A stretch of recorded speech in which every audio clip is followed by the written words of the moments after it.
right into it. I spoke about it on Sunday. I'm really happy playing wherever that might be. I don't know what the future holds for me, where I'll end up settling, because I'm sure there'll come a time where I'll end up playing more games in one or the other. But football, changes very quickly, so I don't know where that will be. But my aim is just to try and be the best in whatever position that might be. You surely prefer central midfield, don't you? Sorry? You surely prefer central midfield? No, I genuinely don't. To be honest, I enjoy both. I've quite enjoyed playing as a centre back the last couple of weeks. We've played some really difficult opposition, so playing at centre back there has had given me different challenges, and I've enjoyed that as well. So no, I don't. I can honestly say I don't prefer one or the other. I'm really focused on, if I'm playing as a defensive midfielder, I want to be the best there, and if I play as a centre back, I believe I can be the best there as well. The prospect of playing Germany and Brazil. It's hard to get two more glamorous friendlies and hard to get two tougher ones, I suppose, as well. Yeah, I think the manager's already said that if we're going to be playing friendlies, he wants to be playing against the best nations in the world and to challenge ourselves, and I think that's the right mentality to have. So it's two really big friendlies. I think obviously Germany, I don't think there's ever going to be a friendly between England and Germany, so we're really looking forward to that. You've got pretty good memories of that game last time you played Germany as well. Your first international goal and a special victory as well. No, last time we lost. We played before, yeah. Yeah, but the first one, I got fantastic memories of that game. That was one of my best memories in football, let alone international football. So it was a great night, and hopefully we can have another one on Friday. Because it's these two opposition, and clearly they've been selected with the World Cup in mind and trying to test you. You've already qualified for the World Cup. Does this, when it starts to get real in the players' minds, you start thinking, okay, this is the build to the final? I think so. I think the minute we qualified, we have to start. Your focus switches to the World Cup now, and everything we do from now onwards is with the World Cup in mind. So we're going to be preparing for it in the best way we can possibly, and that starts on Friday. I wonder if you feel the pressure at all. You never seem to, but the fact there's a lot of people talking about yourselves and Dele Alli and Harry Kane as the backbone for Spurs and the backbone of this England side going forward, and the key to England's success could lie on youth footy. Is that playing on a little bit of thing?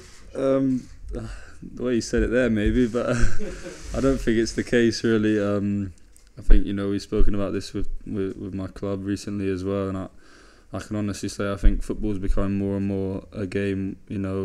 With the way that teams play, the way that we want to play, it really is about 11 players, not just 11 to be honest, about 21, 22 players. So I don't think anyone is any individual or 3 or 4 people are bigger than the collective, and I don't think that will ever be the case in any team sport really. So it's just the 3 of us, and Harry Winks, Kieran Trippier, the same.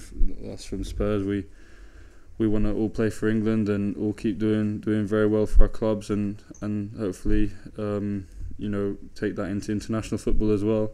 So we'll just keep working hard to do that. England have qualified for Russia. Spurs are in great form. If it wasn't for Manchester City, it'd have been the perfect start for the season, wouldn't it? Yeah, obviously. I think we've had a very good start. Obviously, with the games we had last month, to come away with the results we have has been really good, really positive. But Manchester City have obviously been fantastic recently. But we know that the Premier League, there's so much football to be played, and who knows what will happen. I'm sure there's going to be lots of twists and turns before the end. Eric, Ollie from BBC. Between now and the summer, considering the last 2 major tournaments have been really poor for England, the way they've ended, not even getting out of the group at the last World Cup, what do you think you need to to build on? How much more room for improvement is there, do you think? Obviously, a lot of room for improvement. I wouldn't just say the last two tournaments. I think it goes back quite a long way, to be honest. That England haven't done well in a tournament. I think sometimes people forget that. I think it's been a long time since you could say England had a successful international tournament, because winning it is really the only way I'd see it as being successful. So there's a long way to go. I think this is quite a new group that's been come together since the Euros. I think there's lots of new faces, quite a young team. So I think the margin for progression is huge. I know there's this target from within the FA of 2022, giving it a real good go, at the World Cup. I mean, you've been in the system now for a fair few years, and you've seen it develop all the way through, and we've seen the success this summer at the age groups. I mean, so that kind of bodes well and gives the place a bit of a feel-good factor, doesn't it? I think so. I think obviously it's fantastic that the younger age groups are doing so well, and winning tournaments. That's fantastic for the youth system, and obviously proves that within the younger age groups, the system, whatever the plan is they have in place, is working. So that's brilliant from that point of view.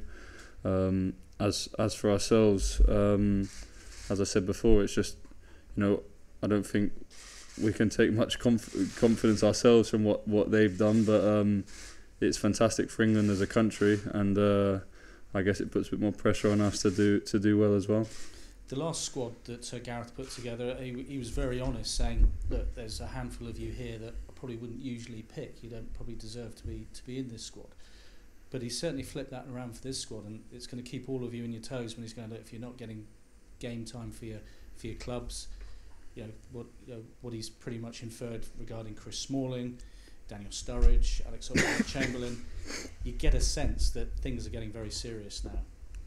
Yeah, I think that's the way it has to be. From my point of view, I think playing for your country is the pinnacle of football. Really, it's what you all want to do, and I think there has to be it has to be special. I don't think I think that's essential, that you can't just think that you're going to be in every squad, and because you've done X and X throughout your in previous years or previous months that you deserve a place in the squad. I think it has to be constant. I think you have to always be on your toes, always do everything to deserve the call up, because otherwise it can become a bit where people can get complacent, and I don't think that's a good thing. Certainly these matches against Germany and Brazil should be a lot tougher than any you had in qualification. I mean, with that in mind, and with playing the likes of those teams, as you hope you will next summer, getting into